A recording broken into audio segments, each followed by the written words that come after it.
வணக்கம், வந்தனம், நமஸ்கார். நான் உங்கள் சரசம்மா பேசுகிறேன். சரசு ஸ்வீட் ஹோம் உங்களை அன்போடு வரவேற்கிறேன். வாங்க வீடியோக்குள்ள போகலாம். இன்னைக்கு என்ன பார்க்க போறோம்னா, உருளைக்கிழங்குல பலவிதமான நம்ம சமையல் பண்ணலாம்.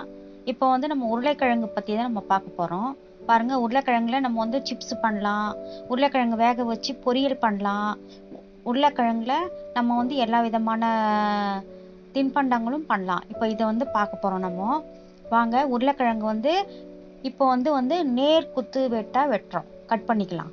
பாருங்க, இப்போ பாருங்க, இந்த மாதிரி ஒரு பாதியாக வெட்டிக்கின்னு அதை ஸ்லைஸ் பண்ணிக்கோங்க.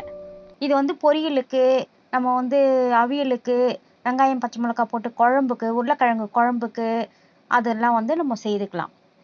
இன்னைக்கு உருளைக்கிழங்கை பற்றி தான் நம்ம இந்த வீடியோவில் நம்ம பார்க்க போகிறோம். அது பாருங்க, இந்த மாதிரி ஸ்லைஸ் பண்ணிக்கோங்க உருளைக்கிழங்க. பாருங்க, அழகாக எவ்வளோ ஸ்லைஸ் எவ்வளோ நல்லா பர்ஃபெக்டாக வந்துக்குது பாருங்க. இந்த மாதிரி ஃபஸ்ட்டு ஸ்லைஸ் பண்ணிக்கலாம். இப்போ நீட்டு வாக்கில் ஸ்லைட் பண்ணிக்கலாம். ஏன்னா இது சிப்ஸுக்கெலாம் உதவும்.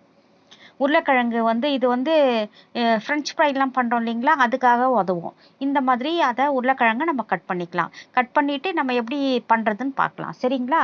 இந்த மாதிரி நீட்டு வாக்கில் கட் பண்ணிக்கோங்க. இதுவும் ஈஸியான ஒரு மெத்தேடு தான். இப்போ இது இந்த மாதிரி கட் பண்ணிங்கன்னு சிறுசாக கட் பண்ணிக்கலாம். ஏன்னா இது பொரியலுக்கு, அவியலுக்கு, நம்ம சூப் வைக்கலாம், எல்லா விதமான சமையலும் நம்ம உருளைக்கிழங்குல பண்ணலாம். உங்களுக்கு எல்லாமே தெரியும். இந்த வீடியோவில் நம்ம உருளைக்கிழங்கை பற்றி தான் நம்ம பார்க்க போகிறோம். பாருங்கள், இந்த மாதிரி சின்ன சின்னதாக உருளைக்கிழங்கை கட் பண்ணிங்கன்னு பொரியல், சூப்பு இதுக்கெல்லாம் போட்டுங்கன்னா ரொம்ப டேஸ்ட்டாக இருக்கும், ரொம்ப ருசியாக இருக்கும். உங்களுக்கும் தெரியும் ஆனால் இந்த வீடியோவில் நம்ம சரசு ஸ்வீட் ஹோம் வழங்கும் உருளைக்கிழங்கு கட்டிங் அது எப்படி சமையல் பண்ணலாம்னு சொல்லிட்டு பார்க்கலாம். இந்த மாதிரி சின்ன சின்னதாக கட் பண்ணிக்கோங்க, ஓகேங்களா? பாருங்க, இந்த மாதிரி சூப்பராக கட் பண்ணிங்க. இப்போ கட் பண்ணதுலேயே 3 விதமான 4 விதமான உருளைக்கிழங்கு நம்ம கட் பண்ணி காமிச்சிருக்கேன் நான். பாருங்க, சூப்பராக ஃபஸ்ட்டு நீட்டு வாக்கில் கட் பண்ணோம். அப்புறமா சதுரமாக பொரியலுக்கு தகுந்த மாதிரி இப்போ இது வேக வச்சுக்கிறோம். முழு உருளைக்கிழங்கை நம்ம அப்படி அப்படியே பாதி பாதியாக போட்டு வேக வச்சுருக்கேன் நான். பாருங்கள், அதில் 2 கேரட்டும் போட்டிருக்கேன். ஏன்னா ருசிக்கு இன்னும் நல்லா ருசியாக இருக்கும் உருளைக்கிழங்கு, அதனால். இப்போ இந்த உருளைக்கிழங்கு நம்ம பொரியலாக பண்ணலாம். அடுத்தது நம்ம இந்த உருளைக்கிழங்குல பொரியல், காரக்குழம்பு எல்லாமே வைக்கலாம். இப்போ நம்ம இதில் காரக்குழம்பு வச்சு காமிக்கிறேன் பாருங்கள். ஒன்றும் இல்லைங்க, கடுகு, உளுத்தம்பருப்பு, வெங்காயம் இது போட்டு நம்ம தாளிச்சிக்கலாம். தாளிச்சிக்கிட்டு உருளைக்கிழங்கு காரக்குழம்பு பண்ணால் ரொம்ப ருசியாக இருக்கும். கொஞ்சோண்டு புளி எடுத்து ஊற்றிக்கிட்டு உருளைக்கிழங்கு காரக்குழம்பு பண்ணிக்கலாம். ஏன்னா இன்றைக்கி உருளைக்கிழங்கு பற்றி தான் போடணும். ஏற்கனவே உருளைக்கிழங்கு வீடியோக்குள்ளே நான் எல்லாமே போட்டேன். காரக்குழம்பு, சிப்ஸு எல்லாமே வீடியோ போட்டிருக்கேன்.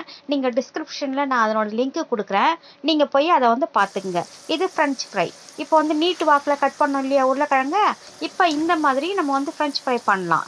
நல்லா எண்ணெய் ஊற்றிட்டு வானிலையில் நம்ம இந்த மாதிரி இப்போ பொரிச்சு எடுத்துக்கணும்னா ஃப்ரெஞ்ச் ஃப்ரை சூப்பராக இருக்கும். நீங்கள் சாப்பிட்டு பார்த்து எனக்கு சொல்லுங்கள். உருளைக்கிழங்கு அடுத்தது வேக வச்சுக்கிறோம். உருளைக்கிழங்கு வேக வச்சுட்டு இப்போ அடுத்தது பாருங்கள், இதுவும் நம்ம வேக வச்சு அப்படியே நம்ம பொடி மாஸ் மாதிரி பண்ணிக்கலாம். ரொம்ப ருசியாக இருக்கும். இங்கே பாருங்கள், அப்படியே பெரிய பெரிய உருளைக்கிழங்காவே எடுத்து பொடி மாஸ் பண்ணிக்கலாம். இதுவும் சூப்பராக இருக்கும். கருவேப்பிலை, கொத்தமல்லி இது போட்டு தாளித்து போட்டு மிளகாத்தூள் தூவிட்டு, மிளகுத்தூள் தூவிட்டு நம்ம அப்படியே சாப்பிட்லாம். ரொம்ப ருசியாக இருக்கும். குழந்தைங்களுக்கும் பிடிக்கும், நம்மளுக்கும் பிடிக்கும். இந்த வீடியோ உங்களுக்கு கண்டிப்பாக பிடிச்சிருக்கும்னு நினைக்கிறேன். இந்த வீடியோ பிடிச்சிருந்தா லைக் பண்ணுங்க, ஷேர் பண்ணுங்க, கமெண்ட் பண்ணுங்க, பெல் ஐக்கான் பட்டனை ப்ரெஸ் பண்ணுங்க. நன்றி, வணக்கம்.